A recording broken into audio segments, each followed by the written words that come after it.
We know that it's all over. Still, we haven't said goodbye. Pretending life is wonderful. Pretending you and I. Why do we stay together? We can't wait forever. Ever's too late. Only heaven can wait. Waiting for love won't make it happen. Crying for love don't mean you care.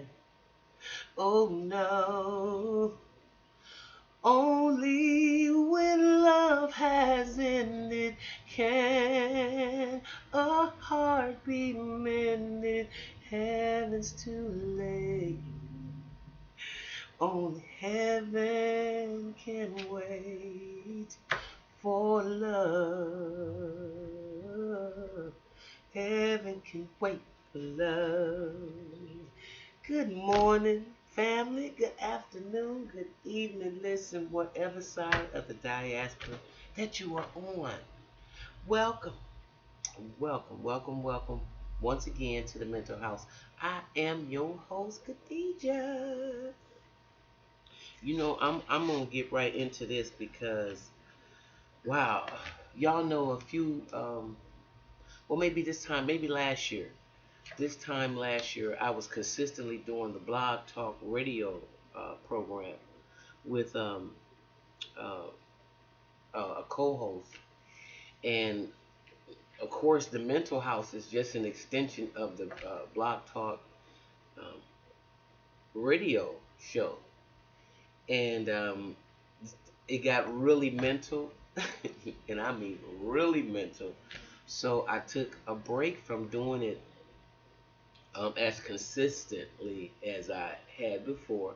However, I still receive mail, and always keep my communication line open because during my recovery, I was the first to realize that this is a lifelong journey of um, deprogramming the influences that have been placed on us by our parents. So I kept the communication lines open, and that the audience that was um, listening, and hopefully the ones that followed me over to the visuals block of the mental house, continue to send me mail sometimes and express with me their experiences in recovery with high conflict individuals.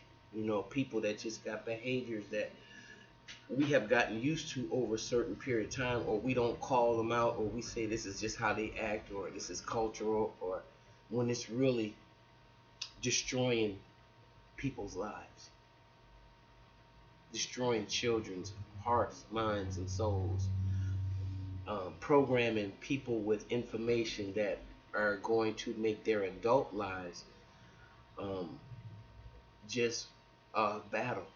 And unless they get treatment, they will always seem to be perpetually fighting an uphill battle emotionally with their behavior and in their relationships, never understanding um, the origin of their fucked up behavior. So, what I wanted to do was, first of all, let me ask y'all a question. Um, in fact, I'm not even going to ask a question yet. What I'm going to say, people usually, you can do the research out here that because folks that usually make false allegations are involved with parental alienation, domestic violent, assault issues, sexual assault. Um, a lot of these people that make these allegations are people with BPD or narcissistic personality disorder. Um, um, they're known for making false allegations against individuals. Okay, and I'm saying this because this is what I want to really focus on in the mental health. I really want to, besides the stuff that we always talk about, I really want to narrow some of this stuff down and start going to a lot of our self healing, because that's really what it's about, in my opinion.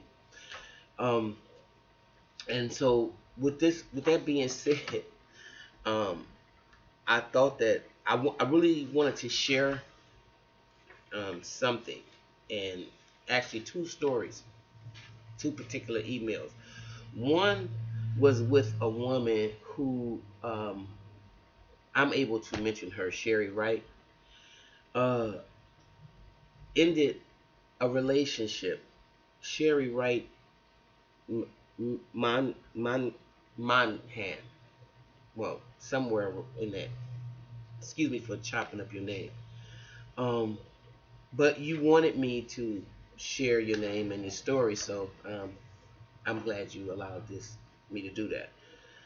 I ended a 3-year relationship with a diagnosed um, high conflict individual. Um, I ended a 3-year relationship with a diagnosed high conflict individual. Wow. Okay, that was her comment. Okay, I thought it was more to that. I'm sorry. The next one is a man who said he had been married to a woman for 4 years. 4 years. And because of the constant bickering, the constant arguing in our marriage, the proclivity to devalue me, I felt that she lifted me up so high and then devalued me, and the rage was so consistent with someone who was totally psychotic. I decided to end this relationship, this marriage. I have been divorced from her for 2.5 years, and it is now going on 3 years that she has been stalking me. Wow. So actually, she has been stalking him longer than they have been married. This is definitely, in my opinion, somebody that has um, some kind of emotional um, problems, emotional devastating, emotional personality disorders. See how they have finally arrested her last weekend. Wow. So this is the individual talking about being stalked from someone by someone longer than he has been married to them. Mm, deep.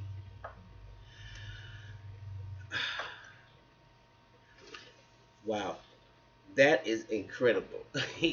That is incredible. I'm sorry. That one got past me because I didn't filter that. But just think about that. You are being stalked by someone longer than you've been in a relationship with them. And I'm saying all this to say, well, I'm gonna share this last one. I'm not doing well, Victor.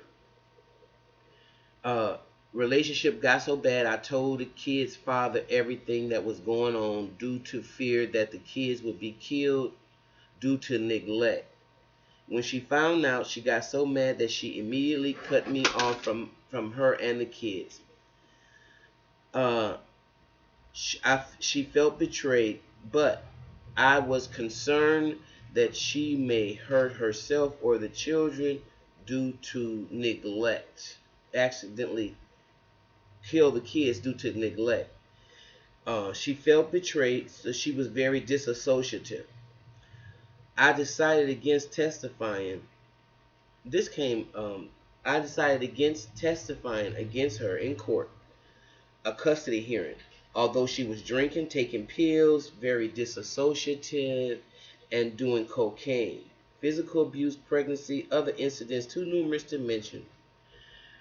Um, I was called by an ex weeks ago saying that their 8-year old tried to commit, wow, suicide